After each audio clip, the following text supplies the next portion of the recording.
누가복음 14장 25절에서부터 35절까지의 말씀입니다. 누가복음 14장 25절에서부터 35절까지의 말씀을 저하고 여러분이 한 절씩 교독하시겠습니다.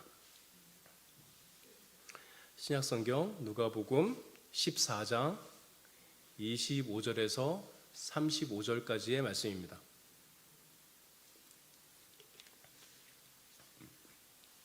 25절부터 읽겠습니다. 수많은 무리가 함께 갈새 예수께서 돌이키사 이르시되 무릇 내게 오는 자가 자기 부모와 사자와 형제와 자매와 더욱이 자기 목숨까지 미워하지 아니하면 능히 내 제자가 되지 못하고 누구든지 자기 십자가를 지고 나를 따르지 않는 자도 능히 내 제자가 되지 못하리라. 너희 중에 누가 세우고자 할진대 자기의 가진 것이 준공되기까지 족진을 그 비용을 계산하지 아니하겠느냐. 그렇게 아니하여 그 기초만 쌓고 능히 이루지 못하면 보는 자가 다 비웃어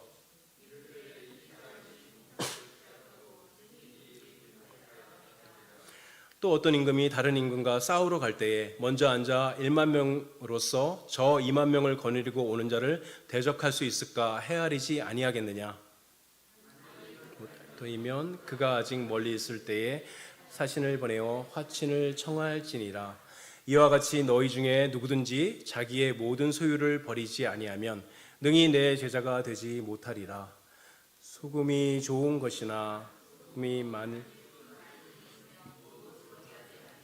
함께 읽으시겠습니다. 땅에도 걸음에도 쓸데없어 내버리느니라. 들을 귀가 있는 자들은 들을지어다 하시니라. 아멘. 예수님께서 성도들을 소금에 비유하셨죠. 너희는 세상의 소금이니. 그래서 소금의 기능 가운데 특별히 그 맛을 짜게 하는 기능을 가지고 들어서 말씀하셨습니다. 성도가 이 세상에서 나타내는 짠맛이라는 것은 다른 것이 아니라 하나님을 아는 지식을, 하나님을 아는 것을 잘 나타내는 것이죠. 참된 성도는 어디에 있으나 그의 삶의 모든 영역에서 하나님이 누구신지 나타내기 마련입니다. 이것을 소금의 짠맛이라고 얘기해요. 우리들은 늘 예수님을 믿는 사람들하고 같이 있죠. 오랫동안 교회 다닌 분들은 안 믿는 사람들을 만나기보다 예수 믿는 분들을 만나서 함께 생활하기가 그런 시간들이 많이 있죠. 그래서 인식을 잘 못할 수 있는데 불신자들이 예수님을 안 믿는 분들이 믿는 사람들을 보면 어떻게 생각할까요? 말을 하지 않아도 속으로 저 사람이 믿는 하나님, 예수 믿는 저 사람하고 저희들을 생각하기 마련이에요. 그렇죠? 그래서 세상 사람들 앞에서 우리가 말하고 행동하고 생각하는 것들이 보고 그 사람들은 우리를 판단합니다. 저가 믿는 하나님, 예수 믿는 저 사람이 저렇게 사네? 그렇게 판단하게 되는 것이죠. 그래서 우리는 이 일을 잘 해나갈 때 우리가 사람들 앞에 하나님을 잘 나타내 보이고 예수 믿는 사람인데 저렇게 사네? 저 사람이 믿는 하나님이 진짜 있는가 봐. 이것을 나타내 보일 때 비로소 뭘 하는 거죠? 소금의 짠맛을 나타내기도 하고 또 다른 기능인 부패를 방지하는 일도 우리들이 하게 되는 것입니다. 미국의 유명한 희곡 가운데 욕망이라는 이름의 전차라는 책이 있어요. 욕망이라는 이름의 전차, 제목이 멋있어서 제가 아주 오래전에 그걸 사서 읽은 적이 있거든요.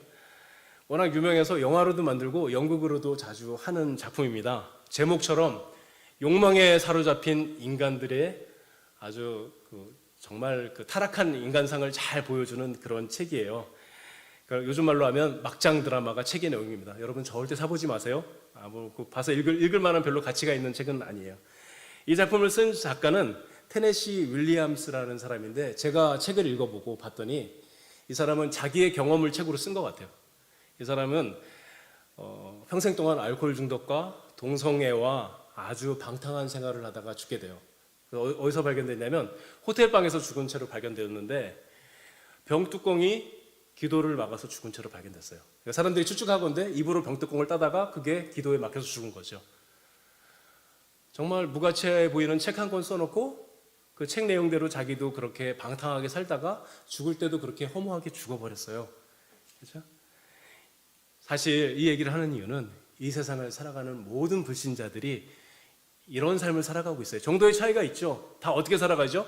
자기 욕망에 이끌려서 막 살아가죠. 때로는 고상해 보이기도 하고 때로는 뭔가 이룬 것 같은 삶을 산다 할지라도 궁극적으로 뭐예요? 타락한 욕망을 따라서 열심히 살다가 죽는 것이죠. 그렇죠? 욕망이라는 이름의 전차를 타고 막 달려가다가 그리고 멸망하고 마는 것이 이 세상 사람들의 궁극적인 삶의 내용인 것입니다. 모든 사람이 이렇게 살아가는데 저와 여러분을 하나님께서 세상의 소금으로 부르셨습니다.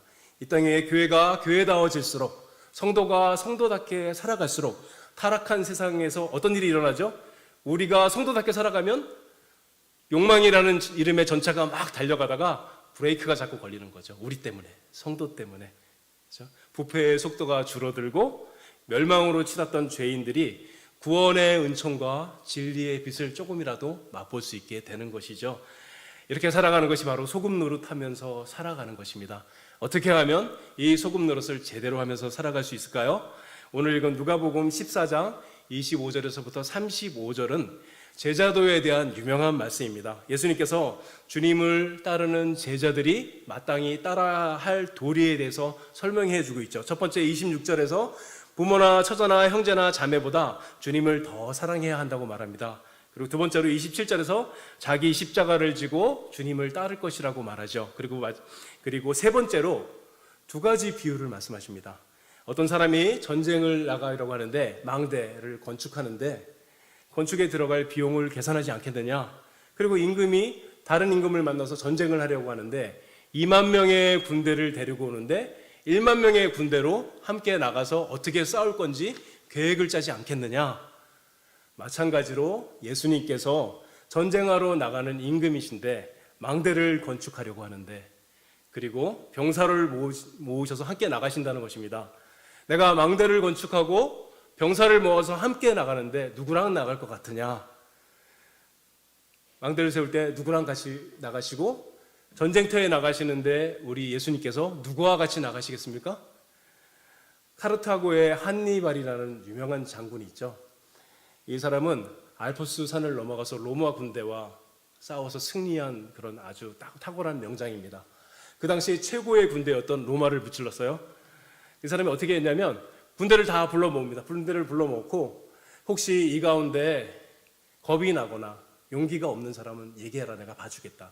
따로 빼주겠다. 그랬더니 주섬주섬 하다가 한 사람이 먼저 용감하게 나왔어요. 창을 딱 버리고 딱 나오니까 그 사람을 따라서 용기가 없는 사람, 전쟁터에 나가기 겁이 나는 사람들이 막 몰려 나왔습니다. 그러니까 따로 두 무리를 딱 모았죠. 딱 모은 다음에 뭐라고 얘기했냐면 한니발이 너희들은 전쟁터에 데려가 나가봤자 아무짝에도 쓸모가 없고 살아있어도 쓸모가 없다. 여기서 다 죽어라. 그리고 겁이 난다는 모든 병사들을 다 죽였어요. 그리고 용감하게 싸우겠다는 군인들만 데리고 나가서 로마 군대를 무찔렀습니다. 세상 나라에서도 전쟁터에 나가는데 겁이 나고 다른 것들이 걸리는 게 있어서 전쟁을 못하겠는 사람을 데리고 나가지 않죠. 오합지졸을 데리고 나가봤자 아무런 도움이 되지 않는 것입니다. 하나님의 나라도 그렇습니다. 전쟁터로 나가는 군사를 모집합니다. 누구를 데리고 가시겠어요? 마음을 다해서 하나님을 사랑하는 군사를 데리고 나가시겠죠. 사랑하는 게 많아요. 집에 가면은 사랑하는 것도 많고 사랑하는 가족도 많고 애타는 게 많아서 전쟁터에 나갔다가 다시 집으로 돌아갈 만한 사람을 주께서 데려가지 않으시죠. 마음을 다해서 하나님을 사랑하고 무엇보다도 주님을 사랑하는 뜨거운 마음을 가지고 있는 그런 사람들을 모아서 주께서 전쟁터로 나가실 것이 너무나 당연한 것입니다. 그래서 33절에서 이렇게 얘기합니다. 이와 같이 군사 얘기를 하다가 이와 같이 너희 중에 누구든지 자기의 모든 소유를 버리지 아니하면 능히 내 제자가 되지 못하리라. 그리고 나서 소금 이야기를 하십니다. 소금은 좋은 것이나 소금이 만일 그 맛을 잃으면 무엇으로 짜게 하리요? 땅에도 거름에도 쓸 데가 없어 내 버리느니라. 들을 귀가 있는 자들은 들을지어다. 너희들도 전쟁터에 나가는 군사들처럼 확실한 각오로 나를 따라오라. 그래야 소금 노릇도 하는 것이다. 그렇지 않고 세상을 사랑하는 마음을 가지고 한편으로는 이 땅에서 행복하게 사는 것이 자기의 마음의 모든 소원인 그런 상태를 가지고 그것이 인생의 최고의 목표인 줄 알고 주님을 따라 온다는 것은 아무짝에도 쓸모가 없는 것이다, 이렇게 말씀하시는 거죠. 주님의 참된 제자가 되는 것이 이 세상에서 소금의 역할도 잘 감당하는 것이 되는 것입니다. 그러면 참된 제자가 되려면 어떻게 해야 될까요? 세 가지를 말씀합니다. 첫 번째, 주님만 사랑해야 합니다. 그리고 두 번째로 자기를 부인하고 자기 십자가를 지고 주님을 따라야 합니다. 그리고 세 번째, 모든 것을 다 버려야 합니다. 첫 번째, 주님만 사랑하는 사람이 되어야 합니다. 26절에서 이렇게 말씀합니다. 물은 내게 오는 자가 자기 부모와 형제와 처자와 자매와 더욱이 자기 목숨까지 미워하지 아니하면 능히 내 제자가 되지 못하고, 이렇게 말씀하셨어요. 그렇죠? 주님만 사랑해야 되는 거죠. 미워하지 않으면 그랬는데, 주님을 사랑하기 때문에 가족을 미워하는 건 되게 이상한 말이잖아요. 유대인들의 표현 방식이에요. 더 사랑한다는 얘기를 덜 사랑하는 것을 미워하시는 것으로 표현한 것입니다. 주님의 제자가 되는 첫 번째 조건은 그 누구보다도, 그 무엇보다도 주님을 사랑하는 마음이 마음 중심 가운데 있어야 하는 것이죠.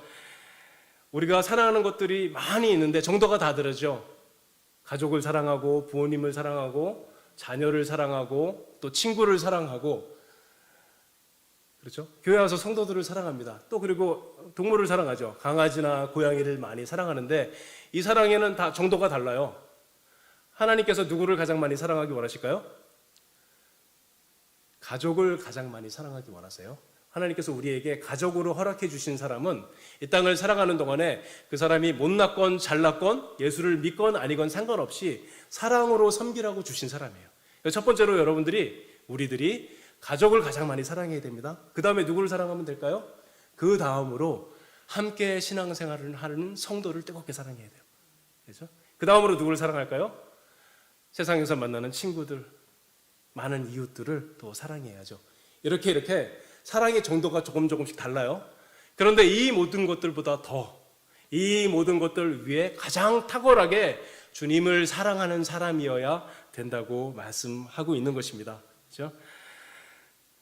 어떻습니까? 사랑하는 여러분, 하나님을 사랑하고 계십니까? 예수님을 사랑하고 계세요? 사람들이 교회에 다니면서 하나님이 나를 사랑하신다는 사실은 많이 얘기 들어서 아는데, 정직하게 이야기하면 많은 사람들이 하나님을 사랑하지 않습니다. 정직하게 이야기하면 많은 사람들이 진짜로 예수님을 사랑하지 않는 것을 많이 보게 돼요. 제 경험이기도 합니다. 오랫동안 교회에 다녔는데 어느 날 갑자기 궁금한 생각이 들기로 했어요. 다른 분들 봤더니 하나님을 사랑한다고 고백해요. 많은 분들이 그렇게 얘기를 하는데, 그리고 성경에서도 하나님을 사랑해야 된다고 얘기하는데, 제가 저 스스로를 봤을 때 하나님을 사랑한다는 생각이 안 드는 거예요. 고민을 정말 많이 했습니다. 왜 나는 예수님을 믿기는 믿는데, 예수님의 십자가도 믿는데 왜 나는 하나님을 사랑하지 않을까? 왜 나는 예수님을 사랑한다고 진짜 마음에서 진짜로 고백하지 않을까? 그런 마음이 없을까 하고 저는 고민했던 적이 있습니다. 이런 고민들을 많이 해야 돼요. 그리고 이런 질문들을 자기 자신에게 해야 돼요. 왜 나는 안 사랑하지? 이런 본질적인 문제들을 질문하고 답을 얻을 때 우리의 신앙도 그만큼 훨씬 더 성장하게 되고, 그렇죠? 우리의 인생도 덜 낭비하게 되는 것입니다. 덜렁덜렁 교회에 다니는 것으로 구원의 은혜에 합당한 신앙생활을 할 수 있는 것이 아니에요. 그렇죠?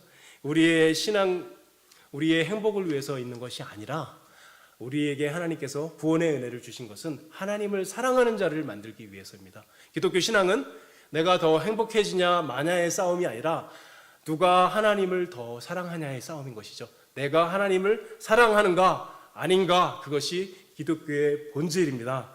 그렇죠? 내가 하나님을 사랑하는 것 안에 나의 행복도 있고, 기독교에서 말하는, 성경에서 말하는 모든 복의 내용도 그 안에 다 들어있는 것입니다. 어떠세요? 하나님을 사랑하고 계세요? 왜 많은 사람들이 하나님을 사랑하지 않을까요?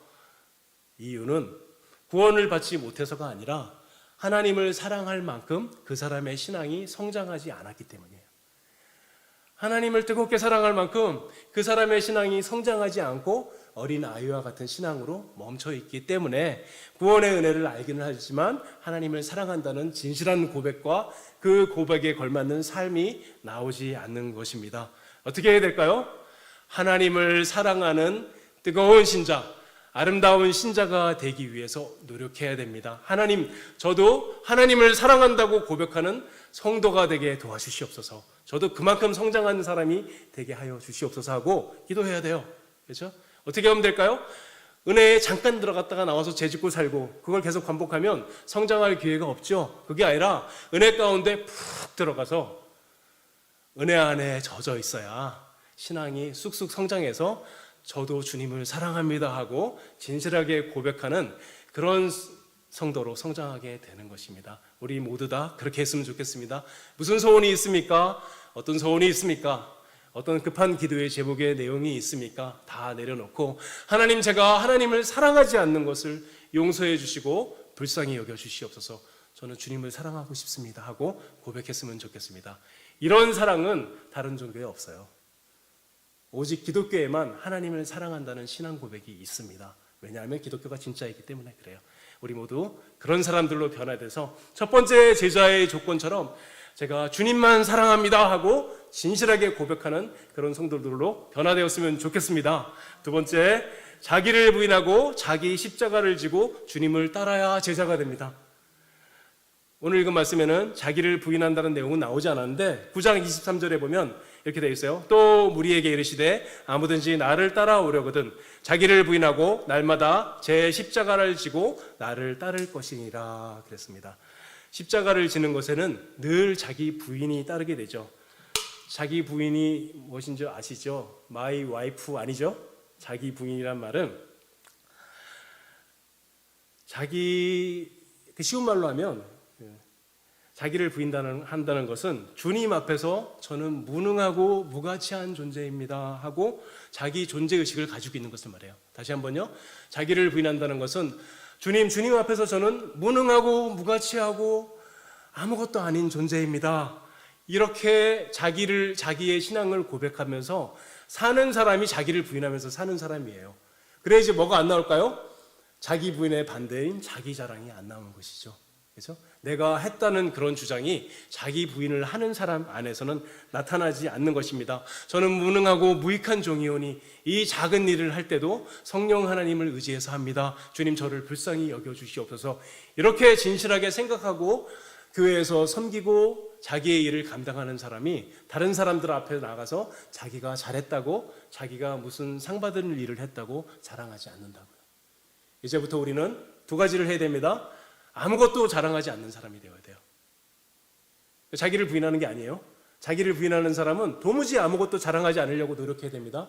두 번째는 하나님 앞에 내가 철저하게 무가치한 존재라고 고백해야 돼요. 뭐 혹시 잘한 게 있으면, 누가 혹시 칭찬하는 게 있으면 내가 잘나서 그런 것이 아니라 하나님께서 불쌍히 여겨주셔서 그게 나타났습니다 하고 고백을 해야 합니다. 그렇게 하는 사람이 자기를 부인하는 삶을 살아가는 것이죠. 이렇게 자기를 부인하는 삶을 살아갈 때 비로소 십자가를 지는 삶을 살 수가 있는 것이죠. 십자가란 무엇일까요? 사람들이 흔히 생각하는 십자가는 고난을 당하거나 어려움을 당하거나 그러면 십자가라고 얘기하죠. 우리가 가장 흔히 하는 게 뭐예요? 집에 있는 남편이나 아내를 향해서 얘기하죠. 저 원수 같은 인간, 저 인간이 나의 십자가야. 하나님께서 왜 저런 가족을 주셨나? 이렇게 말하는 경우들이 있죠. 혹은 잘 낫지 않는 병을 보면서, 질병을 보면서 하나님이 나에게 질병이라는 십자가를 주셨다고 말하기도 합니다. 그런데 십자가는 그런 것이 아니라 좀 더 적극적인 것을 말합니다. 뭘까요? 십자가는 내가 어쩔 수 없어서 지는 것을 말하는 것이 아니라 하나님께서 맡겨주신 사명을 얘기하는 거예요. 어쩔 수 없이 짊어진 짐들이 있을 수 있죠. 질병이 걸릴 수 있어요. 사도 바울도 그랬었습니다. 사도 바울도 자기에게 있는 병이 떠나가기를 주님께 간절히 기도했지만 주님께서 안 들어주시죠. 네, 내 은혜가 족하도다 그렇게 말씀하셨죠. 그런데 사도 바울이 뭐라고 얘기했어요? 나에게 주신 십자가라고 말하지 않고 사탄의 가시, 사탄의 사자, 그리고 육체의 가시 이렇게 말을 했었죠. 육체의 고통을 십자가라고 말하지 않습니다. 십자가란 개인적인 질병이나 어쩔 수 없이 지게 되는 고난을 얘기하는 것이 아니라 자발적으로 당하는 고난을 얘기해요. 다시 한번요. 우리들이 져야 하는 십자가는 자발적으로 당하는 고난, 고생을 얘기하는 것입니다. 주님을 섬기기 위해서 내가 스스로 고생하고 고난 당하는 것, 그것을 감수하는 것, 그리고 그 일을 감당하는 것이 십자가입니다. 그렇기 때문에 십자가는 내가 질 수도 있고 안 질 수도 있는 것이에요. 여러분들이 지고 있는 십자가들이 다 있죠. 가장 대표적인 게 뭘까요? 교회에서 하는 봉사가 우리들의 십자가예요. 교회에서 봉사할 수도 있고 안 할 수도 있는데, 봉사를 하게 되면 고생도 따르고 어려움도 따르고 물질도 사용해야 되고 나의 시간도 교회에 와서 사용해야 합니다. 할 수도 있고 안 할 수도 있지만 고생인 줄 알면서 그 일을 하는 것이죠. 그게 바로 십자가입니다. 구원의 은혜를 받고 신앙이 자연스럽게 성장하면 어떤 마음이 생기죠? 주님께 내가 뭘 드려야겠다, 그런 마음이 생기죠. 뭘 드릴 수 있을까? 나에게 있는 재능을 가지고 교회 와서 봉사를 합니다. 때로는 청소를 하기도 하고, 때로는 음식을 만들기도 하고, 꽃꽂이를 하기도 하고, 성가대가 되기도 하고, 교사를 하기도 하죠. 안 할 수도 있는데 그 일을 해서 그것 때문에 눈물을 흘리기도 하고, 그것 때문에 억울한 일을 당하기도 하는 것이죠. 그것이 바로 우리들이 감당하고 지어야 될 사명의 십자가인 것입니다. 그래서 교회에서 어떤 일을 맡았으면 어떻게 해야 돼요? 주께서 나에게 주신 십자가의 사명인 줄 알고 기쁨으로 성실하게 그 일을 잘 감당하려는 태도를 가져야 하는 것이에요. 그렇죠? 제가 주일학교 교사들을 많이 봤는데 많은 분들이 중간에 하다가 그만둬요. 왜 그만두냐면 힘드니까. 왜 힘드냐면 몸이 힘든 게 아니라 대충 엉터리로 하는 게 힘들어서 그래요. 잘하고 싶은데 엉터리로밖에 안 돼요. 그러니까 이렇게 엉터리로 하면서 눈치를 보고 힘들게 있느니 차라리 그만하겠다 하고 많은 분들이 교사를 포기하는 경우들이 많이 있어요. 다른 봉사도 마찬가지죠. 그렇게 할 것이 아니라 어떻게 해야 되죠? 주께서 맡겨주신 사명으로 알고 잘 감당하려고 노력해야 합니다. 어떻게 감당하면 될까요? 부족하면 부족한 대로, 못하면 못하는 대로, 때로는 성실하지 못하면 성실하지 못한 채로 그 일을 감당해야 돼요. 물론 성실하게 잘하려고 노력해야 돼요. 그러나 실력이 그거밖에 안 되고, 그러나 능력이 그거밖에 안 되는데도 포기하지 않고 그 십자가를 끝까지 지려고 노력하는 것이 잘하는 것이지, 능력이 안 되고 힘이 없고 힘들고 내가 엉터리로 하니까 차라리 안 하는 게 낫다 하고 하지 않는 것은 잘하는 것이 아닌 것이죠. 그렇죠? 하나님께서 그렇게 그래도 힘들어도 엉터리라도 끝까지 그 일을 하려는 사람들을 기뻐하시고 복을 주시는 것입니다. 많은 사람들에게 제가 이 얘기를 하면 잘 믿지 않는데, 제가 원래 성격이 엄청나게 내성적이에요. 그래서 다른 사람에게 말을 잘 못해요. 제가 목회 소명을 받고 신학을 할 때 가장 걱정이 되는 것도, 하나님 말을 못하는데 어떻게 목회를 하라 그러시는지 저는 이해가 안 갑니다 하고 그렇게 기도할 정도였어요. 원래 말을 굉장히 잘 못했었어요. 그리고 다른 사람들에게 말하는 걸 어려워했었다고요. 주일학교 교회를 다닌 지 1년밖에 안 됐는데 주일학교 교사를 했습니다. 제일 어려운 일이 뭐냐면 아이들한테 전화하는 거예요. 초등학생들한테 전화하는 게 무서워서 전화를 못 하겠는 거예요. 그래서 교사를 맡고 나서 전화를 해야 됩니다. 월요일이 됐는데 전화를 못 했어요. 화요일, 수요일, 목요일 쭉 넘어가서 토요일이 됐는데 오늘도 전화를 안 하면 죄를 짓는 것 같으니까 마지막 토요일에 전화를 했습니다. 그래서 제가 교사가 돼서 가장 처음으로 전화한 학생의 이름을 제가 잊지 못해요. 저는 그 아이한테 지금도 너무 고맙게 생각합니다. 두려운 마음으로 무슨 얘기를 해야 되나 하면서 전화를 했어요. 이름이 요한이었어요. 요한아, 선생님이다 그랬더니 그 아이가 저를 너무 속 시원하게 해줬어요. 선생님, 저 지금 바쁘니까 전화 끊어요. 그러고 끊었어요. 그래서 그 아이 덕분에 이게 어려운 일이 아니구나 하고 용기를 내서 다른 아이들에게도 전화하고, 이제 전화를 아이들한테 전화하는 거에 대한 두려움이 사라지게 되었죠. 그리고 아이들을 위해서 기도합니다. 시간이 없을 때는 걸어가면서 기도하고 버스 타고 기도하고 아이들의 이름을 떠올리면서 잠깐씩 아이들을 위해서 기도했었죠. 또 한 가지 어려운 일이 있었어요. 뭐냐면 저는 교회 다닌 지 1년밖에 안 됐는데 아이들은 모태신앙이잖아요. 그러니까 저보다 성경을 훨씬 더 많이 알아요. 성경을 가르치는데 아이들이 더 많이 알아서 무슨 얘기를 하면 나 그거 아는데 이렇게 나와요. 그래서 가르칠 수가 없었던 그런 답답한 시간들을 보냈었죠. 그런데 교사를 하면서 시간이 지나는데 놀라운 일이 생겼죠. 아이들을 위해서 기도하면서 저의 신앙이 성장합니다.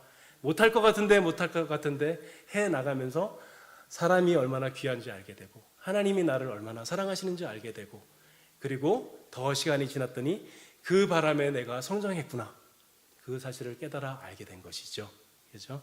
사랑하는 여러분, 하나님 나라에서 어떤 십자가를 지고 있습니까? 어떤 사명의 십자가를 지고 살고 계십니까? 여러분들에게 주신 사명은 무엇인지 모르지만 십자가를 기쁨으로 감당하시기 바랍니다. 혹시 나는 내 십자가가 뭔지 모른다는 분 계세요? 기도하셔야 돼요. 하나님, 제가 섬기기를 원하시는 십자가가 무엇입니까? 저에게 주시는 십자가를 알려주시옵소서. 이렇게 기도하는 사람들에게 하나님께서 깨닫게 하시고 또 그 일들을 할 수 있게 도와주시는 것입니다. 예수 믿는 사람에게는, 성도에게는, 모든 성도에게는 하나님께서 주시는 십자가가 있습니다. 없는 사람이 없어요. 우리가 아직 잘 몰라서 그 일을 하지 않는 것이기 뿐입니다. 세월이 얼마나 금방 지나가는지 모릅니다. 몇 번의 겨울이 더 지나고 몇 번의 여름이 더 지나면 우리 모두 다 하나님 앞에 가게 될 거예요. 예수님께서 물어보실 거예요. 내가 너에게 십자가를 맡겨줬는데 성실하게 잘 감당하였느냐? 주님, 저에게 주신 십자가 바빠서 못 졌습니다. 무거워서 던져버렸습니다. 뭔지 몰라서 그냥 교회 가서 잠만 자다가 왔습니다. 이럴 수 없잖아요. 그렇죠? 주님, 제가 열심히 십자가를 졌는데 너무 부족해서 죄송합니다 하고 고백하는 성도가 되어야겠죠. 사랑하는 여러분, 여러분의 십자가는 무엇입니까? 우리 주님께서 맡겨주신 십자가를 기쁨으로 잘 감당하는 우리들이 되었으면 좋겠습니다. 아멘. 세 번째로 모든 소유를 버려야 합니다. 33절에서 이렇게 말합니다. 이와 같이 너희 중에 누구든지 자기의 모든 소유를 버리지 아니하면 능히 내 제자가 되지 못하리라. 다음으로 제자가 되는 조건은 모든 소유를 다 버려야 한다고 말합니다. 모든 소유가 없는 것이라고 여기래요. 오해하면 안 돼요. 다 팔아서 교회에 헌금하라는 얘기 아니죠. 저축도 하지 말라는 이야기 아니죠. 내가 가진 소유, 내가 가진 재물을 의지하지 말라는 의미입니다. 우리가 몸이 아프면 금방 누구를 의지하는지 알아요. 여러분들 몸이 갑자기 딱 아프면 누구를 의지하세요?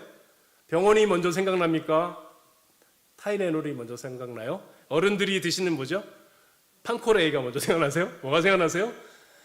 내가 먼저 생각나는 것이 내가 의지하는 것이에요. 어려운 일을 만났는데 내 통장에 얼마가 있나? 우리 가족 중에 누가 돈에 여유가 있었나 하고 먼저 생각하면 우리들이 그것을 의지하면서 살아가는 것이죠. 그렇죠?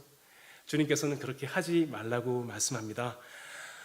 나에게 무슨 일을 만나든, 몸이 아프건 어떤 급한 일을 만나건 가장 먼저 해야 될 게 뭐라고요? 가장 먼저 약국이나 의사나 통장에 있는 돈을 생각하는 것이 아니라 하나님, 제가 이런 일을 당했습니다. 저를 도와주시옵소서. 기도하면서 하나님의 섭리를 따라 병원도 가고 의사도 찾아가고 약도 먹고 그리고 때로는 돈도 빌리고 이렇게 하는 것이죠. 우리의 마음 가운데 늘 주님을 의지하겠다는 태도, 이렇게 있는 것. 그렇죠? 모든 삶의 방향에서 주님만 의지할 때 그것이 바로 소유를 버리고 살아가는 사람들인 것입니다. 세월을 많이 지나다 보면 다 사라지죠. 사랑했던 사람도 배신하고 떠나가고 많은 친구들이 있었는데 어디로 갔는지 연락도 안 됩니다. 그렇죠? 언제고 다 멀어지고 떠나가고 돈도 내 손 안에 있고 내 주머니에 있었는데 내 돈이 아닌데도 어디에 써버리고 다 없어지고 맙니다. 그래서 성경은 뭐라고 얘기해요? 너희는 재물을 의지하지 말며 귀인들을 의지하지 말며 사람을 의지하지 말라. 그리고 내 명철을 의지하지 말아라 하고 말씀하십니다. 예수님도 의지하고 다른 것도 의지하고 살아가는 것은 그런 상태 가운데 있는 것이 없어져야 하는 것입니다. 그런 것이 좋은 것이 아닌 것이에요. 그것이 모든 소유를 버리는 것입니다. 그래야 주님을 따르는 참된 제자가 될 수 있는 것이죠. 세상의 소금은 다른 것이 아닙니다. 가난한 사람을 도와주고 바깥에 나가서 사회 문제를 해결하고 세상 사람들의 비참한 것들을 도와주고 해결하는 것이 빛과 소금으로 살아가는 것이 아니라 소금의 본질이 맛을 짜게 하는 것이듯이 성도의 본질은 하나님이 누구신지 잘 나타내 보이는 삶을 살아가는 것입니다. 그렇게 살아갈 때 우리가 비로소 소금 노릇을 똑바로 해나가는 것이죠. 이 모든 일에 예수님께서 먼저 모범을 보이셨습니다. 하늘의 하나님이신 그분이 자기를 보이시고 죄인의 형상으로 오셔서 사람으로 오셨습니다. 주님의 전생에는 자기를 부인하는 삶이었죠. 날마다 죄인들이 하나님을 모독하는 것을 참으시고 날마다 하나님 앞에서 범죄하는 것을 참으시며 그들을 불쌍히 여기시고 오래 참으심으로 그들을 인내해 주셨습니다. 하나님을 나타내 보이고 하나님의 나라를 그들에게 잘 가르쳐 주시면서 하나님을 온전하게 사랑하는 것이 무엇이고 자기를 부인하는 것이 무엇이고 하나님만 의지하는 것이 무엇인지 우리 주 예수 그리스도께서 우리에게 잘 보여주셨죠. 그리고 겸손히 십자가를 지셨습니다. 모든 것을 다 버리고 죽기까지 순종하셨죠. 십자가를 지는 것은 자기 부인이 없이는 질 수 없는 일입니다. 속죄사역은 주님이니까, 하나님의 아들이니까, 하나님이니까 쉽게 할 수 있는 것이 아니죠. 이 세상 모든 사람들은 평안히 죽는 것을 좋아하지 고통당하고 형벌받아서 고난 가운데 죽는 것을 좋아하는 사람은 아무도 없습니다. 예수님도 마찬가지죠. 고통당하는 것은 예수님도 싫으셨어요. 자연스러운 일이 아닙니다. 십자가를 지시는 그 고통을 감내하기 위해서 예수님도 자기를 부인하셔야 했습니다. 그리고 하나님만 사랑하셨기 때문에 하나님만 전심으로 의지하셔서 이 일들을 잘 감당해 주셨습니다. 십자가를 지심으로 우리 주님도 십자가의 사명을 묵묵히 잘 감당하시는 것입니다. 사랑하는 여러분, 억만 죄 때문에, 우리들의 억만 죄악 때문에 십자가를 지고 돌아가신 예수님께서 우리들에게 너희들도 너희들의 십자가를 지고 나를 따르라 말씀하셨지요. 그렇죠? 우리들도 그리해야 됩니다. 우리들도 주님의 십자가를 지고 따라갈 만큼의 실력을 갖추려고 노력을 해야 돼요. 우리들도 주님만 사랑하는 사람이 될 수 있을 만큼 성장하려고 노력해야 됩니다. 우리들의 신앙 고백도 입술의 말에 있는 것이 아니라 마음을 다해서 하나님을 의지하는 삶을 자꾸자꾸 살아가려고 노력해야 하는 것이에요. 그렇게 살아갈 때 우리가 비로소 주님께서 말씀하신 소금 노릇을 똑바로 하는 것이죠. 세상의 소금이 되는 것입니다. 주님의 보혈로 구원받았는데 맛을 잃은 소금이 되어서 세상 사람들도 무시하고 길거리에 굴러다니는데 사람들이 밟고 지나가고 믿지 않는 불신자들이 저 엉터리, 저거는 예수를 믿는데 날라리로 믿는 사람이야, 이렇게 말하는 존재로 우리가 떨어져서는 안 되겠습니다. 우리 모두 참된 제자가 노력해야 하겠어요. 어떻게 하면 될까요? 가장 먼저는 주님을 사랑하는 성도가 되도록 저를 성장시켜 주시옵소서 고백해야 됩니다. 그리고 뭘 해야 될까요? 날마다 그렇게 성장하기 위해서 경건 생활에 힘쓰는 저희들이 되어야겠습니다. 그렇게 노력하는 사람들을 주께서 성장시키시고 제자다운 제자로 변화시키셔서 이 땅 가운데, 세상 가운데 소금과 빛으로 살아갈 수 있게 해 주시는 것입니다. 우리들도 그렇게 살았으면 좋겠습니다. 네, 기도하겠습니다. 거룩하신 주님, 저희 같은 죄인들을 사랑하셔서 구원의 은혜를 주심에 감사드리옵니다. 주님을 따르는 참된 제자의 도리대로 살지 못함을 용서해 주시고 이제라도 새롭게 하여 주시어서 제자답게 살아갈 수 있도록 도와주시옵소서. 날마다 저희를 고쳐주셔서 저희가 전심으로 주님을 사랑하게 해주시고 날마다 성령 하나님을 의지해서 살아갈 때 죄된 본성을 이겨내고 하나님이 주시는 참된 복락들을 영원한 생명을 누리며 살아가는 종들이 되게 하여 주시옵소서. 그리하여 맡겨주신 십자가 사명을 잘 감당하는 종들이 되게 하여 주시옵소서. 저희들을 불쌍히 여겨주시고 붙들어 주시고 성장시켜 주시옵소서. 예수님의 이름으로 기도드립니다. 아멘.